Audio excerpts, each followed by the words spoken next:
The envelope was cream-colored and had my name on it in my sister's handwriting, which should have been the first warning.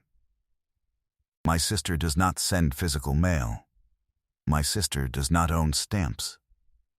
The fact that she had located a stamp, affixed it correctly, and mailed something to my actual address meant she had planned this far enough in advance that she wanted me to have time to prepare, or no time to refuse. Inside was a card. On the front it said, "You deserve something wonderful." On the inside it said, "Saturday, 7 p.m., Rosario's. His name is James. He's perfect for you. I love you. Don't you dare cancel." I did not cancel. I arrived 12 minutes early. I ordered sparkling water and immediately regretted the choice, because now I would be sipping bubbles every time I didn't know what to say, and I was certain I would not know what to say. Because blind dates are exercises in structured awkwardness that I have never once successfully navigated. I was rehearsing conversation starters in my head, actual bullet points, which tells you everything about my mental state, when the door opened. And every single one of them left my mind completely. Because the man walking toward my table was Jamie Larson. And Jamie Larson had been my best friend from age 7 to age 15, and then had moved across the country with his family in the middle of 9th grade, and taken a piece of my understanding of the world with him. He saw me at the same moment I saw him. He stopped walking. I stopped breathing. The hostess behind him nearly walked into him. He said my name, not as a question, as a statement, as something he was confirming to himself, and his voice was lower than I remembered, but the shape of it was exactly the same. "Hi, Jamie," I said. And then I burst into tears, not politely, not photogenically, the real kind, the embarrassing kind, the kind that involves a sound you cannot plan for, and a complete loss of composure in a restaurant that had cloth napkins and soft lighting. I pressed my hand to my mouth, and he crossed the remaining distance between us in about 2 strides and sat down across from me and did not say anything for a moment, which was the exact right thing to do. Then he said, very quietly, "I didn't know it was you either." I laughed through the tears, which is its own kind of ugly. A woman at the next table pretended to read her menu with great concentration. The waiter made a graceful pivot and disappeared. "Your sister," I said, when I could form words. "My sister," he confirmed. "Working with your sister. They've been friends since they were 12. "I know," he said. "I had no idea this was the direction they were taking it." He looked different in the ways that 20 years of living make a person look different, and he looked exactly the same in the ways that matter. The way his eyes went slightly narrow when he was trying not to smile. The way he leaned forward when something interested him. The particular stillness he had when someone else was talking, like what they were saying, was the only thing in the room. I had forgotten that stillness. Sitting across from it again was disorienting in a way I did not have vocabulary for. We talked for 4 hours. Rosario stopped seating new tables, and we didn't notice. He told me he'd moved back 18 months ago for a job, which I did not know. I told him I'd been here the whole time, which he did not know. 18 months. We had been in the same city for 18 months, and it had taken our sister staging an elaborate ambush with physical mail and a restaurant reservation to put us in the same room. "Why didn't you reach out?" I asked, somewhere in the 3rd hour. "Directly, because we had always been direct with each other, and age had not changed that." He was quiet for a moment. Then, because I didn't know what to say. Because 15 years is a long time, and I didn't know if you'd want to hear from me, or if I'd just be the person who disappeared. "You didn't disappear," I said. "You moved." "I stopped writing," he said, "about 6 months after we moved. I kept telling myself I'd write when I had something worth saying, And then enough time went by that it started to feel like an apology would have to come first, and I didn't know how to write that either. And then it was a year, and then it was 2. And eventually it became the thing I'd thought about for so long without doing that it seemed impossible to start. I had received his letters for exactly 6 months after the move. I had written back every time. And then 1 month had passed without a letter, and I had told myself he was busy. And then another had passed, and I had told myself the same thing. And then it had been a year, and I had put the box of letters in a closet and closed the door on the section of myself that kept checking. "I kept yours," I said. "The letters." He looked at me. "All of them," I said. "In a shoebox. I still have them."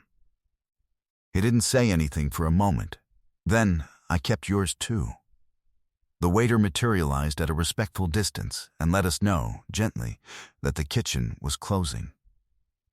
We paid the bill. We stood on the sidewalk outside Rosario's in October air, and the city moved around us the way cities do, indifferent and constant. "I owe you an apology," he said. "An actual one, not a dinner one. I want to say it properly. I let something real disappear because I was 21 and didn't know what to do with silence, and that was a failure on my part and not a reflection of how much I valued you. I had waited, without knowing I was waiting, to hear something like that said plainly for a long time. It landed somewhere specific. "I forgive you," I said. "I mean that. I'm not being gracious. I actually mean it." "I know," he said. "You were never gracious about things you didn't mean." He asked if I wanted to get coffee. It was 10:45 at night. I said yes. We found a place 2 blocks over that was still open, the kind with mismatched chairs and a chalkboard menu and a barista who was clearly surprised to have customers but didn't say so. We sat for another hour. He told me about the job. I told him about mine. He asked about my mother, who he'd known since we were 7, who he used to call Mrs. K because her last name gave him trouble. I asked about his dad, who had coached our little league team 1 year despite knowing nothing about baseball, out of pure enthusiasm. He said his dad asked about me sometimes. That landed too, somewhere adjacent to the first thing. Walking out, he asked if he could call me. Not text, call. I said yes. He said he'd call the next day. I said okay. He said, "I should have called 18 months ago." I said, "You're calling now." He stopped walking for a second and looked at me the way he had when we were kids, and I'd said something that caught him off guard. A look I had completely forgotten existed, and now remembered with a physical certainty, like a key turning. He called the next day. And the day after. The third call went for 2 hours, which is not a phone call. It's a conversation that happens to be conducted on phones, but we were always like that. We had always been like that. My sister called me 2 weeks in, buzzing with the specific energy of someone who has pulled off something significant and needs credit for it. I said, "You're impossible." She said, "You're welcome." I said, "How long have you been planning this?" She said, "Since last Christmas, when I found out Jamie was back and you were still pretending to be fine." I said, "I was fine." She said, "You were not fine. You haven't let yourself want something in 4 years, Nora. I watched you. And I watched you walk out of that dinner like someone had turned a light on." She was right. I did not want to tell her that, but she was right. I had been fine in the way that means you have made peace with a smaller life than you wanted, and told yourself the smaller life is enough, and believed it just enough to stop noticing the edges of it. The night before our 4th date, dinner this time, our choice, a Thai place with plastic chairs that Jamie said was not negotiable, I opened the closet. I found the shoebox.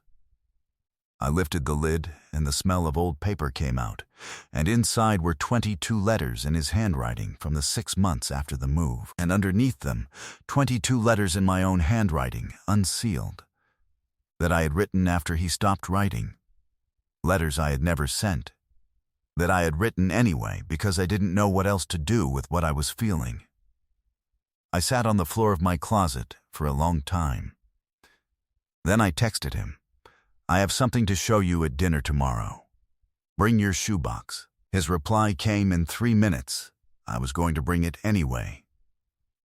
The room that was in tears at Rosario's was a room of 2 people. One of them me, which is the smallest room and the most important kind.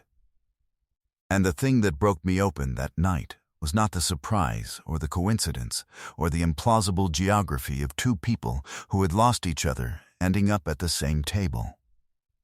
It was that he said my name like a statement, like something confirmed, like a word he had kept in a safe place and was now finally allowed to say out loud again. Have you ever had someone walk back into your life after years of silence and realized the space they had occupied was not empty the whole time? It was just waiting. And is there someone you lost to distance or time or fear of the first sentence? Someone you've thought about writing to for so long that starting now feels impossible? Someone you still could reach? Tell me in the comments. Subscribe so you don't miss what comes next.